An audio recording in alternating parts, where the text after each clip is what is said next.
The silver-flecked fur of Valerius moved like the tide against the shoreline of the Midnight Archipelago, a place where the water did not crash but whispered in a language of soft vowels and humming reeds. He was a wolf whose age was written in the way he stood, not with the heaviness of exhaustion, but with the stillness of a mountain that had watched the stars shift their positions over 7 centuries. His paws were wide and padded with the velvet of 1,000 seasons, leaving impressions in the crystalline sand that glowed with a faint, bioluminescent pulse before fading back into the earth.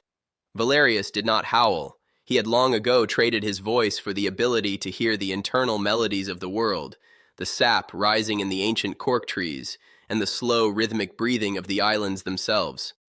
Beside him walked Elian, a prince whose crown had been made of woven grass, and whose memory of his own kingdom was like a smudge of ink on a damp map. Elian did not seek a throne or a sword, for he had been born into a lineage that valued the weight of silence over the clamor of conquest. They moved together through the indigo orchard, where the fruit hung like lanterns filled with captured moonlight, casting long, soft shadows that danced across the moss-covered path. The air smelled of crushed mint and the cold, clean scent of high-altitude glaciers, though they were currently walking through a valley that felt as warm as a well-tended hearth. Valerius nudged Elian's hand with a snout that felt like cool silk, a silent gesture that served as both a compass and a comfort. The prince reached down, his fingers disappearing into the thick, starlit mantle of the wolf's neck, feeling the steady thrum of a heart that beat once for every 10 breaths a human took.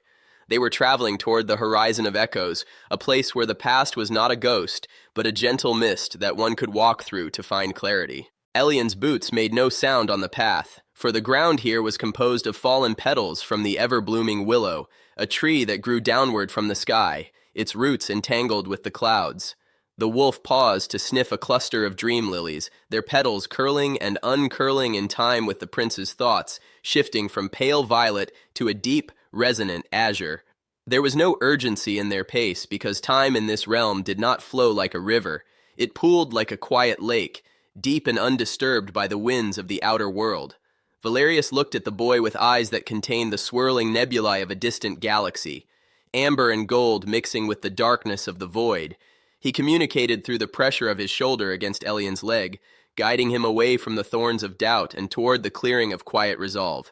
As they climbed the stairs of the obsidian ridge, the stones beneath them vibrated with a low, grounding frequency that settled in Elian's chest, easing the frantic fluttering of his heart. The wolf's breathing was a metronome for the night, a slow and rhythmic expansion of the ribs that seemed to pull the very fog into his lungs and exhale it as starlight. They reached a bridge made entirely of frozen moonlight, spanning a chasm where the stars reflected so clearly that it felt as though they were walking across the sky itself. Elian looked down and saw not a fall to his death, but a descent into a soft velvet indigo where memories floated like dandelion seeds. Valerius stepped onto the bridge first, his claws making a faint, melodic chime against the translucent surface, a sound like a glass harp played by the wind. The prince followed, his balance held steady by the invisible thread of trust that connected him to his silent companion.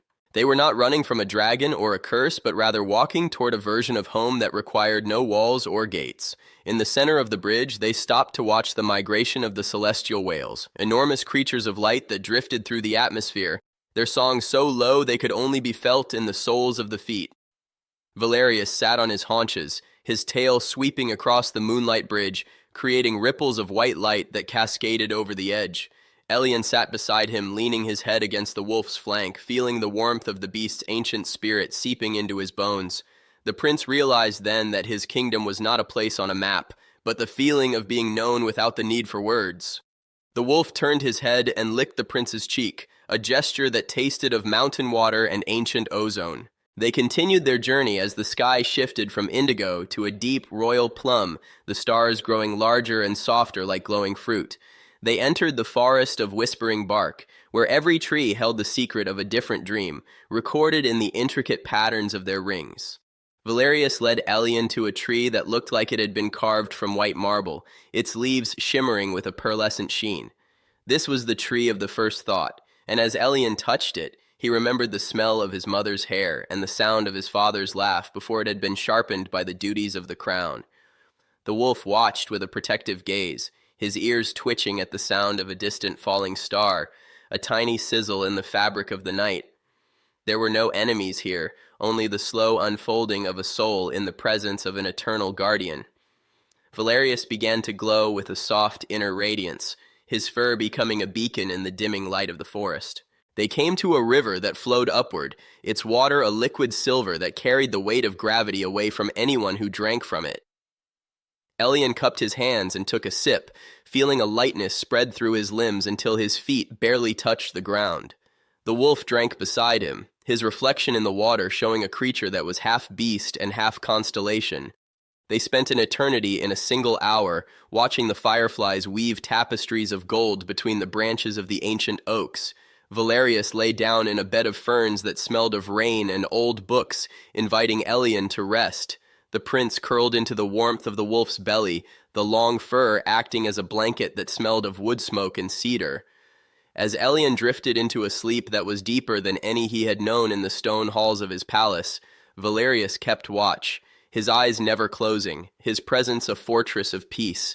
The wolf's spirit expanded to fill the entire glade, creating a dome of safety where the only sound was the rustle of the leaves and the distant rhythmic pulse of the earth's core.